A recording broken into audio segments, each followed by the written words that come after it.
Μια φορά και έναν καιρό, σε μια πολύ μακρινή χώρα, γεννήθηκε μια ωραία βασιλοπούλα, την οποία μια κακιά μάγισσα καταράστηκε να τρυπηθεί από ένα αγκάθι ρόδου και να κοιμηθεί για πολλά χρόνια, μέχρι ότου έρθει ένας ωραίος πρίγκιπας από μακριά και την ξυπνήσει με ένα φίλι. Το παραμύθι της ωραίας κοιμωμένης των αδελφών Γκριμ έχει γίνει ταινία από τον Walt Disney, μπαλέτο με τη μουσική του Πέτερ Ιλτς Τσαϊκόφσκι και έδωσε επίσης υλικό σε πολλούς ηγέτες για προπαγανδιστικούς συνειρμούς, ανάμεσά τους και στον Χίτλερ. Όμως το καλό πνεύμα έρχεται ουρανοκατέβατο για να λύσει τα κακά μάγια και να δώσει ένα ευτυχές τέλος σε έναν μακροχρόνιο ύπνο γεμάτο προφανώς βασανιστικούς εφιάλτες. Για τη Λετονία, ας την πούμε ωραία κοιμωμένη, έτσι όπως βρίσκεται στριμωγμένη σαν σε σάντουιτς ανάμεσα στους βαλτικούς της γείτονες, την Εστονία και τη Λιθουανία, κακιά μάγισσα ήταν η παλιά κρατεά Σοβιετική Ένωση και ως λυτρωτική δύναμη εμφανίστηκε στις μέρες μας το ΝΑΤΟ και η Ευρωπαϊκή Ένωση. Most people here are eager to join NATO because they feel it's very important to be part of the European security structure.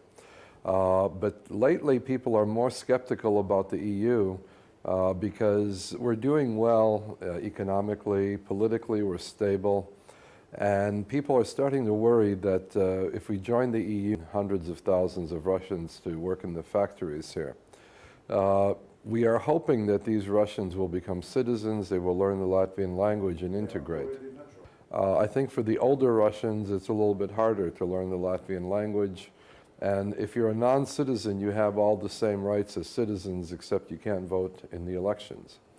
So that many of the Russians just don't want to bother with it. They don't really care about citizenship.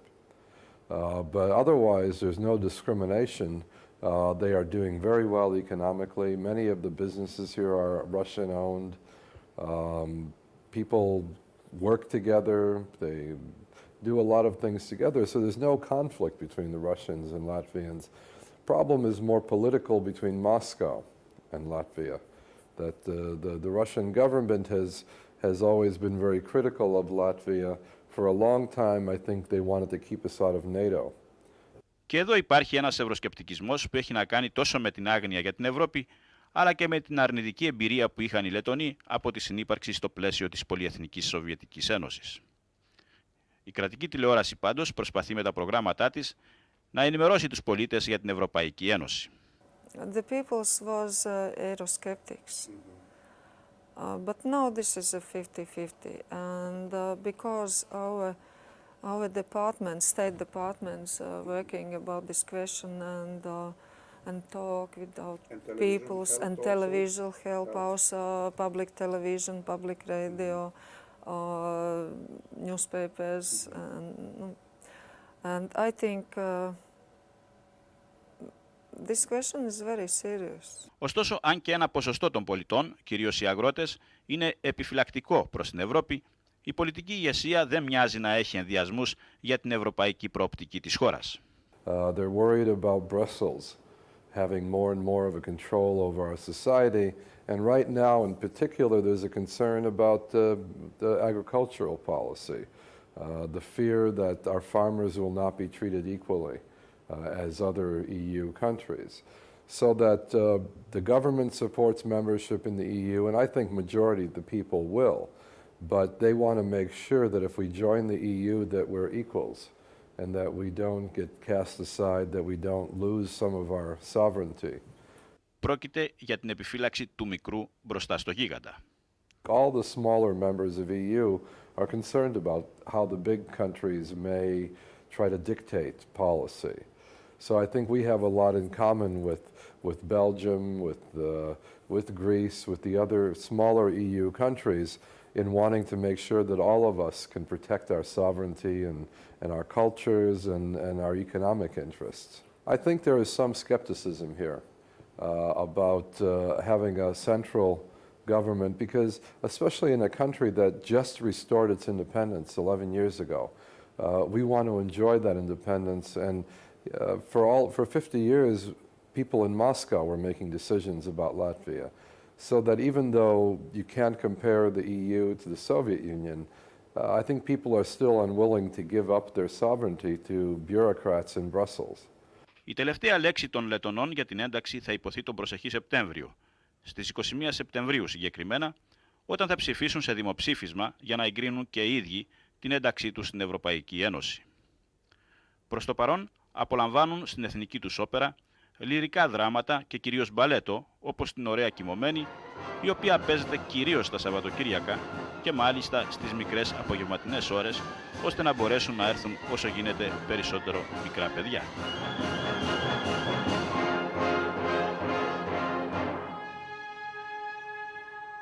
We have had in 5 years an enormous rise in our quality, very, very, very extraordinary since the new management. So it's a very popular place to come, even regardless of what we show. Then the work we do is high quality, and then we do, as I said, a few kind of risky and experimental things, more so in the opera genre. So yes, it's very... yes, it is very popular and we're very... Το όνομα τραγουδιστική επανάσταση. Όμως, αντίθετα με την Εστονία, εδώ υπήρξαν και θύματα. I think that this is what our people and our, state keep together. This culture and singing tradition. This is why we fight. This is why, we show ourselves to other people. Μετά την ανεξαρτησία της το 1991, η Λετονία έκανε σημαντικά βήματα ώστε να ανταποκριθεί στις προϋποθέσεις για την ένταξή της στην Ευρωπαϊκή Ένωση και να απαγκιστρωθεί από τη ρωσική επιρροή. Εκτός βέβαια από το παλιό καλό κλασικό μπαλέτο της σχολής Κίροφ της γειτονικής Αγίας Πετρούπολης.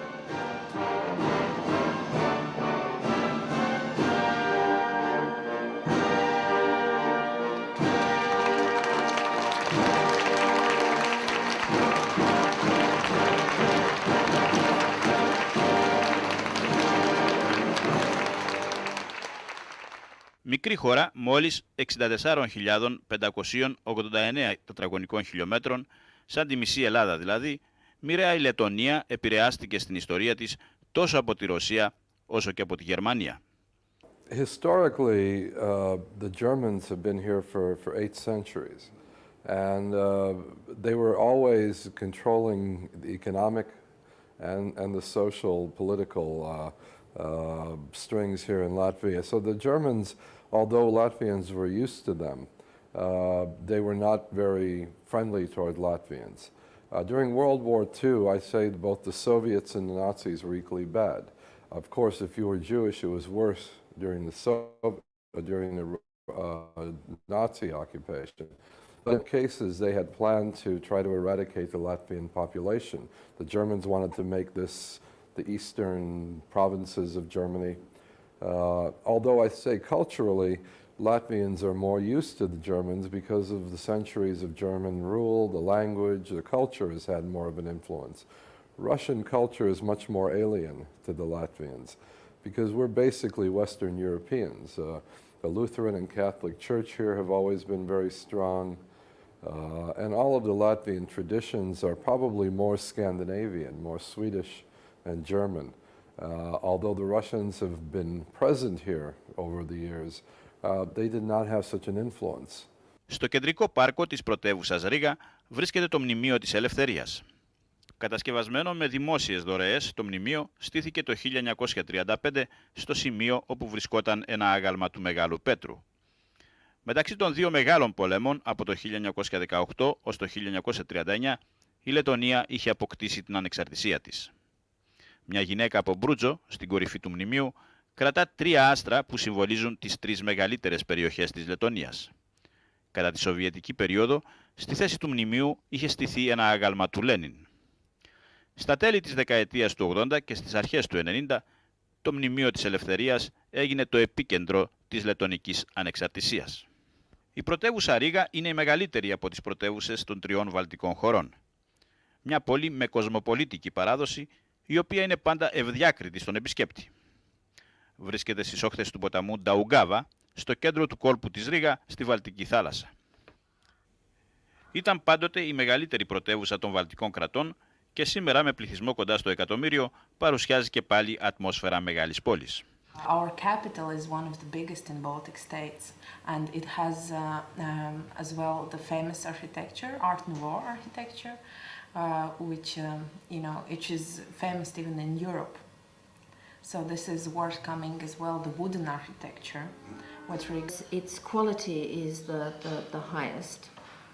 But then we have to be careful what we say, because if you have a public which is Western business people and tourists, it doesn't matter how good the theatre is, it's very difficult for them to consume it because it's in the Latvian language. So with music it's a little bit different. Αυτό το ανακάτεμα του παρελθόντος κάνει τη Ρήγα σήμερα μια γοητευτική πόλη με τους Λετονούς, Γερμανούς και Ρώσους που ζουν εδώ. Οι Γερμανοί στη Ρήγα σήμερα είναι βέβαια λίγοι, αλλά οι γερμανικές επιρροές είναι ευδιάκριτες στα παλαιά κτίρια, στους πολλούς Γερμανούς επισκέπτες και το έντονο γερμανικό οικονομικό ενδιαφέρον, το οποίο αναμένεται ότι θα αυξηθεί. Πώς βλέπουν όμως οι ίδιοι το ευρωπαϊκό μέλλον μιας γειτονικής Ρωσίας με την οποία υπάρχει αυτή η παράξενη σχέση αγάπης και μίσους? I think Russia should do everything possible to become eligible, because that's good for Russia. When it will happen, that's a good question. It's a long way down the line. But I think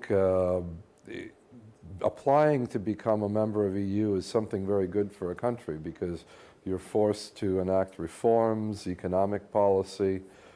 Same thing with NATO membership. We welcome the Russian-NATO partnership because that means it's better that they cooperate with us than they're on the outside and antagonistic. Όπως όλες οι Clear interest in seeing the Baltic region develop regionally and cooperate. We already have very close cooperation with Sweden, with Denmark, and with Finland. And for us, this is natural. It's a natural bloc or regional grouping that has a lot of common interests economically. The Baltic Sea becomes a lake within the European Union. And if indeed the EU has different regional groupings, then it would be natural for us to be a part of that. I don't think it's detrimental to the EU for this. Clearly, we're all members of the EU. But working with your neighbors, working on common trade interests, makes a lot of sense. Το ακαθάριστο εθνικό προϊόν της Λετωνίας ανέρχεται περίπου στα 18,6 δισεκατομμύρια ευρώ και το κατακεφαλήν εισόδημα στα 7.800 ευρώ. Υπάρχει μια εντυπωσιακή αύξηση του ακαθάριστου εθνικού προϊόντος που ανέρχεται για το 2001 στο 7,5 περίπου τα 100, ενώ η ανεργία εκτιμάται για το 2001 επίσης στο 7,6%. Greece, as one of the smaller European countries, would have an interest in working with us and making sure that the mid-size and smaller EU countries all have their interests represented. Because we all have concerns sometimes that a Germany or France or a Great Britain may try to dominate. So I think we'd be very interested in working with Greece during that period to make sure that there's equal representation for all countries.